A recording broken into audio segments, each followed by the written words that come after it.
এক সত্য ঘটনা অবলম্বনে। ঘটনাটি পাঠিয়েছেন মুমতাহিনা ইসলাম জুই। ঘটনাটা আমরা নিজেরাই চাক্ষুষ করেছি। আপনি বিশ্বাস করবেন কিনা সেটা একান্তই আপনার ব্যক্তিগত ব্যাপার। আমার মামা একজন সরকারি কর্মকর্তা। আমি ছোটবেলা থেকেই নানু বাড়িতে মানুষ হয়েছি। কারণ মামা মামির কোনো সন্তান না থাকায় আমাকে নিজের সন্তানের মতো মানুষ করেছেন। মামার চাকরি এক জায়গায় স্থায়ী না হওয়ায় কখনো রংপুর, কখনো বরিশাল, জীবনটা যেন এক চলমান ট্রেন। এবার মামার নতুন পোস্টিং হয়েছে মধুপুরে। মধুপুরে এসে মামা একটা বাসা ভাড়া নিলেন। সরকারি কোয়ার্টার পাওয়া সত্ত্বেও সেখানে না থেকে এই বাসাটি বেছে নিলেন, কারণ কোয়ার্টারের রুমগুলো নাকি ছোট আর অস্বস্তিকর। বাসাটা অনেক পুরনো, কিন্তু চারপাশে গাছপালা ঘেরা পরিবেশে এক ধরনের অদ্ভুত শান্তি। তবে সেই শান্তি যে কাল হয়ে দাঁড়াবে কে জানতো। আমি একা একটি রুমে থাকি। মামা রাত করে ফেরেন অফিস থেকে, মামি নিজের রুমে থাকে। সবকিছু ভালোই চলছিল, কিন্তু হঠাৎ এক রাতে ঘটলো এমন কিছু যা আজও আমার মেরুদণ্ড কাঁপিয়ে তোলে। সেদিন রাতে ঘুমাতে যাওয়ার সময় ঘরের লাইট অফ করতেই বুকের ভেতর কেমন যেন একটা অস্বস্তি হলো। মনে হলো আমার পাশে কেউ একজন শুয়ে আছে। শরীরের লোম দাঁড়িয়ে গেল মুহূর্তেই। মনের সাহস এনে টেবিল ল্যাম্প জ্বালালাম। কিছুই নেই। নিজের মনকে বোঝালাম হ্যালুসিনেশন। আবার শুয়ে পড়লাম। কিন্তু রাত 2:30টার দিকে একটা ধাতব কিছুর ঘষাঘষির শব্দে ঘুম ভেঙে গেল। মনে হচ্ছিল লোহার কিছুর উপরে কেউ পায়ে নুপুর পরে হাঁটছে। আতঙ্ক চেপে ধরল বুকে। টেবিল ল্যাম্প অন করে দেখি ঘড়িতে সময় 2:17 বাজে। ঠিক করলাম যেহেতু জেগে পড়েছি, আশ্রমে যাই। আশ্রম থেকে ফেরার পথে স্পষ্ট শুনতে পেলাম নিচু গলায় একটা নারীর হাসি। সেই হাসিতে ছিল কেমন একটা ঠান্ডা বিদ্রুপ, কেমন যেন শ্বাসরুদ্ধ করা হাহাকার মিশ্রিত, রীতিমতো গায়ে কাটা দেওয়ার মতো হাসি।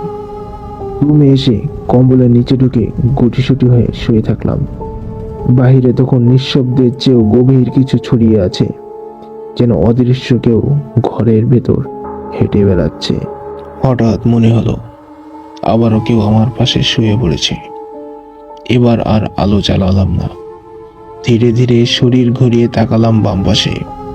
সেইখানে আমি চোখে যা দেখলাম তা কোনো ভাষায় প্রকাশ করার মতো নয়। একটি বিকৃত চেহারা নারী মূর্তি।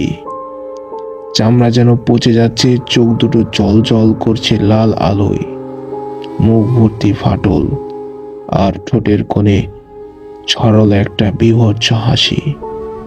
আমি চিৎকার করতে গিয়ে গলার স্বর হারিয়ে ফেললাম। হাত পা জড়িয়ে গেল, শরীর অবশ। পর মুহূর্তেই সব অন্ধকারে তলিয়ে গেল। পরদিন যখন জ্ঞান ফিরল, নিজেকে বিছানায় পড়ে থাকতে দেখলাম। মামা আর মামিমা আতঙ্কিত মুখে বসে আছেন। মামিমা জানালেন তারা চিৎকার শুনে ছুটে এসে দেখে আমি অজ্ঞান হয়ে পড়ে আছি। আমি কেঁপে কেঁপে সব খুলে বললাম। মামিমা বিশ্বাস করলেন না। বললেন, তুই তো একা থাকিস, মাথায় চলে আসছে এসব কিছুই না। আমি বললাম, তাহলে আজ রাত থেকে তোমরা আমার পাশে থাকো। মামা বললেন, রেস্ট নাও, হয়তো কোনো দুঃস্বপ্ন দেখেছ। এইভাবে কেটে গেল 2 দিন। তৃতীয় দিন আমি স্কুলে, মামা অফিসে, আর মামিমা বাসায় একা। সকাল 10টার দিকে মামিমা ছাদে গিয়ে কাপড় দিচ্ছিলেন শুকাতে। হঠাৎ তিনি শুনলেন কেউ যেন পায়ে নুপুর পরে হেঁটে যাচ্ছে ছাদের এক কোণা থেকে আর এক কোণে।